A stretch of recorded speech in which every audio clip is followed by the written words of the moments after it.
ప్రభు అయిన యేసుక్రీస్తు నామములో మీకు సమాధానం కలుగునుగాక. షలోమ్. ఈ ఉదయకాల సమయం కొరకు 1 కొరింథీయులకు రాసిన పత్రిక 7వ అధ్యాయము 23వ వచనము. మీరు విలువ పెట్టి కొనబడిన వారు గనుక మనుషులకు దాసులు కాకుడి. దేవునికి స్తోత్రం కలుగునుగాక. ఒక బాధకరమైన విషయం చెప్తాను వినండి. ఈరోజు చాలామంది విశ్వాసులు ఏం చేస్తున్నారు అంటే, వారి పాస్టర్ గారి గురించి, వారి అయ్యగారి గురించి, వారి మమ్మీ గారి గురించి, వారి డాడీ గారి గురించి చెప్తున్నారు. కానీ వారి కొరకు ప్రాణం పెట్టి, వారి కొరకు రక్తాన్ని చిందించి వెలపెట్టి కొన్నటువంటి ప్రభువైన యేసుక్రీస్తుని ప్రకటించడం లేదండి చాలామంది. వారి పాస్టర్ గారికి దాసులు అయిపోతున్నారు, పాస్టర్ అమ్మ గారికి దాసులు అయిపోతున్నారు. ఈవెన్ సంఘంలో ఉన్న నాయకులు కూడా, అయ్యా మీరు వెంబడించవలసింది, మీరు పూజింపవలసింది, మీరు ఆరాధింపవలసింది, మీరు భయపడవలసింది, మీరు లోబడవలసింది దేవునికి, కానీ దేవునికి చెందవలసిన మహిమ మాకు కాదని తెలియజేయడం లేదండి ప్రియులారా. మీరు జాగ్రత్తగా ఒక విషయం గమనించాలి. మీరు విలువ పెట్టి కొనబడి ఉన్నారు. ఏ విలువ పెట్టి కొనబడి ఉన్నారో తెలుసా?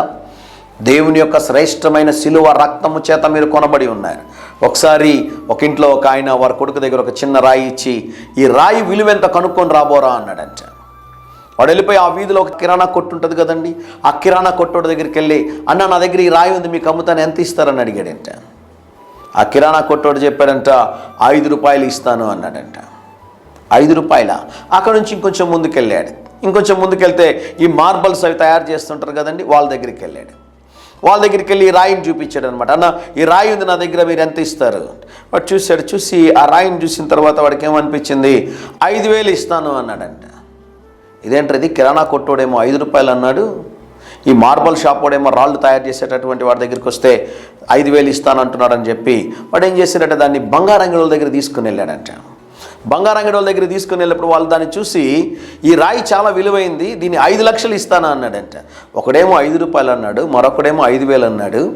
అయితే ఈ బంగారంగడుల దగ్గరికి వచ్చే లోపల వీడేమంటున్నాడంటే 5 లక్షలు ఇస్తాను అంటా ఉన్నాడు. అప్పుడు వీడికి అనిపించిందట, ఈ రాయిలో ఏదో ప్రత్యేకత ఉంది అని. అక్కడ నుంచి వాడు ఏం చేశాడంటే, ఈ వజ్రాలు వైడ్యూరాలు అమ్ముతూ ఉంటారు చూడండి, రత్నాలు అవి అమ్ముతుంటారు చూడండి, ఆ డైమండ్స్ అమ్మేటటువంటి వ్యక్తి దగ్గర తీసుకుని వెళ్ళాడంట. వ్యక్తి దగ్గరికి తీసుకొని వెళ్ళి, అన్న నా దగ్గర ఈ రాయి ఉంది, నేను నీకు అమ్ముతాను, నువ్వు నాకు ఎంత డబ్బు ఇస్తావు అని అడిగాడంట. అప్పుడు ఆ షాప్ వాడు అన్నాడంట, బాబు ఈ రాయి వెల కట్టలేనిది, దీన్ని డబ్బులు పెట్టి కొనడానికి నా దగ్గర ఉన్న డబ్బులు మొత్తం వెచ్చించినా నేను కొనలేను, ఇది చాలా శ్రేష్టమైనటువంటి ఒక రాయి అన్నాడంట.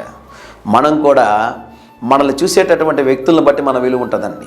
మనుషుల మధ్యలో, ఈ సమాజంలో, సంఘంలో మన విలువ చాలా తక్కువైనదిగా ఉండొచ్చేమో, కానీ దేవుని దృష్టిలో మీరు ప్రత్యేకమైన వారు. అందుకనే ఆయన శిలువ రక్తమును మీ కొరకు వెచ్చించి ఆయన మిమ్మల్ని కొని ఉన్నాడో, మీరు దేవుని దృష్టిలో శ్రేష్ఠులై ఉన్నారు. దేవునికి స్తోత్రం కలుగునుగాక. ఎప్పుడు కూడా మనల్ని మనం తగ్గించుకోకూడదండి. ఏ సందర్భంలోనూ ఆత్మవిశ్వాసాన్ని కోల్పోకూడదు. మీరు గుర్తుంచుకోవాలి, నేను యేసు ప్రభు శిలువ రక్తము చేత కడగబడిన వాడును, నేను యేసు ప్రభు శిలువ రక్తం చేత కడగబడిన దానను, నేను ప్రత్యేకమైన వ్యక్తిని నా దేవుని దృష్టిలో అని చెప్పాలి మనం. మీరు వెల చెల్లించి కొనబడి ఉన్నారు, మీరు దేవుని దృష్టిలో శ్రేష్ఠులు. ధైర్యంగా ఈ దినాన్ని ఎదుర్కోండి. దేవుని సన్నిధి మీకు తోడుగా వచ్చును గాక. ప్రియ పరలోకపు తండ్రి, మీరు ఇచ్చిన శ్రేష్టమైన వాగ్దానము కొరకై స్తోత్రం ప్రభువా. ఈ దినం మా ప్రియులు తలపెట్టుచున్న ప్రతి కార్యంలో జయమును అనుగ్రహించమని యేసు నామములో ప్రార్థిస్తున్నాము తండ్రి. Amen, amen.